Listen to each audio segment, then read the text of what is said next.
Lonely Doctor Whooves, Chapter 5 The Drydock. The Tardis shook violently so that the Doctor and Octavia had to cling to the console.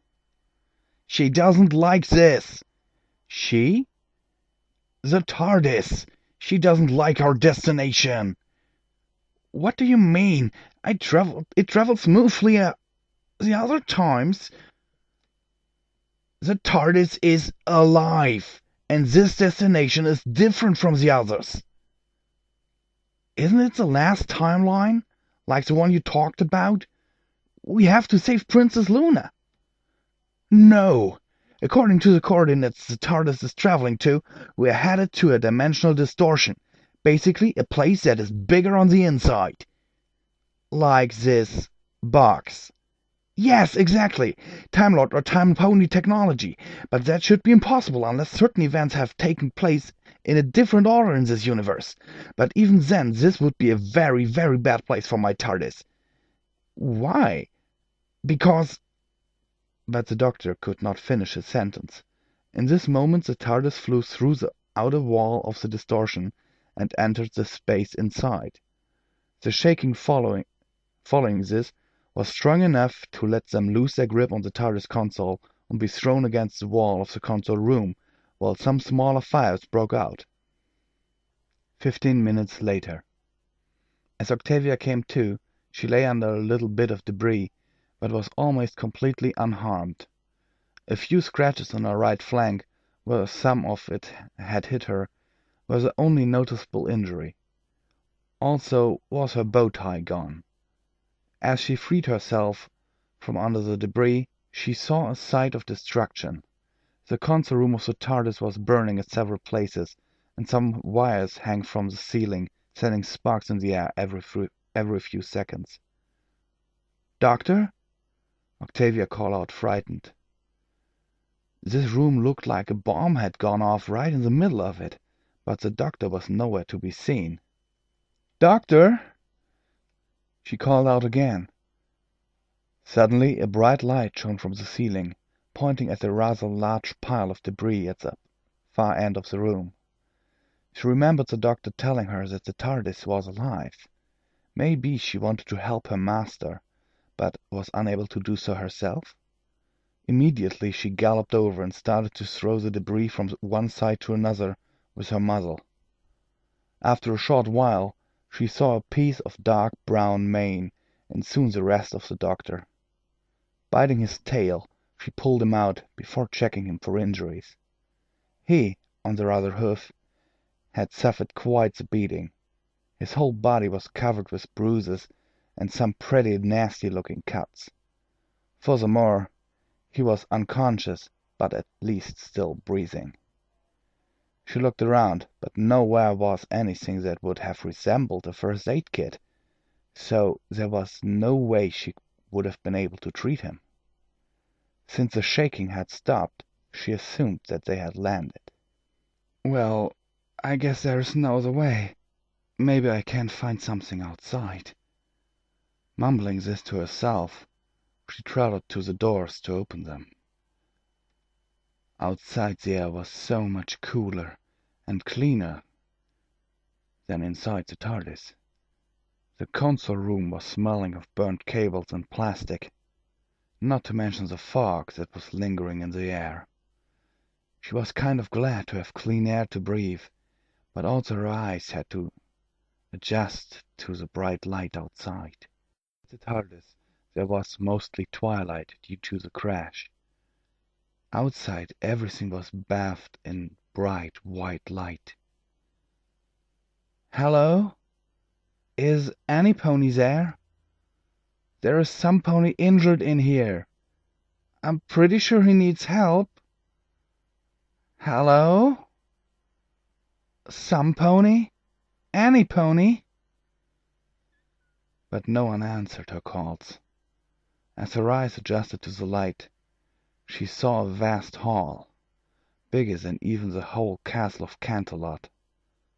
By Celestia, the whole castle would fit in here several times. But what was this place?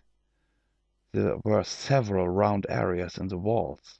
It looked like some cylindric object would fit in there. In small distances these filled up the walls of the hall she stood in, all the way to the ceiling, she supposed, but she could not see it, since the hall was too high for that.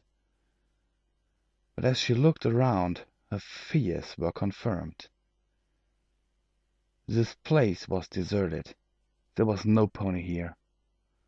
On the far end of the hall she saw a door in the wall. It was embedded so good that it was almost invisible. She trotted towards it, wanting to look for an opening mechanism of some sort, but as she approached it, the door opened on itself. Shocked, Octavia shrank back, and the door closed again. Cautiously, after regaining her composure, she stretched one of her hoofs toward it, and the door opened again. Very cautiously she stuck her head through the door and looked to both sides. There a hallway stretched on her right.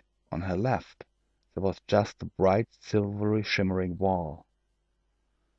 Octavia turned right and trotted down the hallway. Somewhere here had to be a first aid kit. In a facility like this, there surely could always be accidents, and surely the ones who designed it had been more reasonable than the doctor. So there just had to be a first aid kit somewhere. Didn't it? But those doors that opened on themselves, of which she encountered some more on her way, frightened her a bit. She had never seen doors like this before, and growing in Canterlot, where mostly unicorns lived, this was really something to say. From time to time there were strange screens on the walls, which she could not read. The signs on them were written in some strange language. Meanwhile, inside the Tardis, the doctor slowly came to. His head, flank, and all the rest of him hurt like he had been run over by a creature called an earthen major. What happened? Where am I? Oh, that's... Oh! The doctor got up faster than his injured body would usually allow, but he had remembered what had happened. Not only was the place built and possibly mended by Time Lords a very, very bad place for him and his Tardis, but also Octavia was gone and the doors were wide open. She tried a few levers and switches on the Tardis console, but she did not react to any of them. "Oh, come on, old girl, don't do this to me. I need you." But the Tardis still kept silent, not reacting to anything. All the lights were out, and his Tardis did not react to anything he did. There was no other choice than to take a look outside, to see where they had landed. Against his better judgment, he stumbled outside, collapsing to one knee when he realized where he had ended up. This can't be. No. This is impossible. It's a bloody portable Drydock. But where is all the security and maintenance personnel? Could it be... Oh my God, this is brilliance! Immediately he ran over to one of the walls, touching it with his hoof. A panel appeared showing the station's status, personnel, and purpose. Also the life signs detected were displayed, with their respective location. The doctor almost choked when he saw the readings. It said 2 life signs, 1 Time Lord, 1 Equine. Locations: Time Lord, hangar.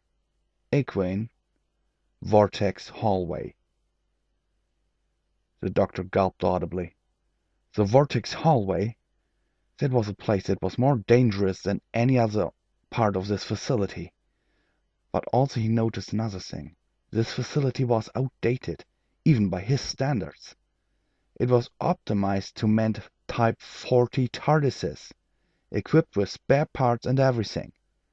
Since he did not know how the Tardis of this world's time ponies worked, he was pretty sure this was none of their facilities.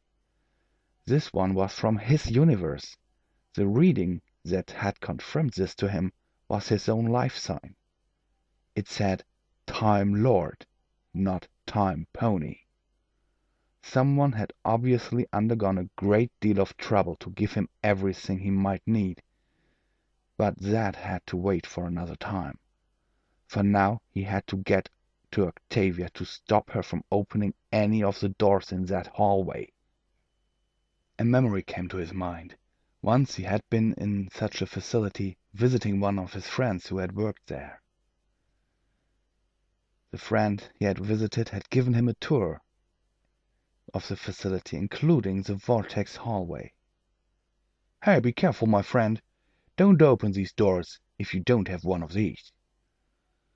With these words his friend had shown him a small circular object, a callback device, used to open the time vortex and bring the person using it back to the place where they started. Without one could be lost in time forever. These doors were a way to quick travel for Time Lords who had brought their Tardis in for repairs.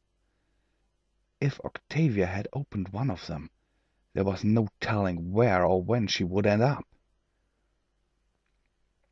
Octavia had wandered quite a way into the facility, but had not found anything yet. All the signs on the walls were written in a language she could not read, and just about now she got the feeling that she got lost. Octavia sighed. There were so many doors here, and a sign which she could not reach on each of them.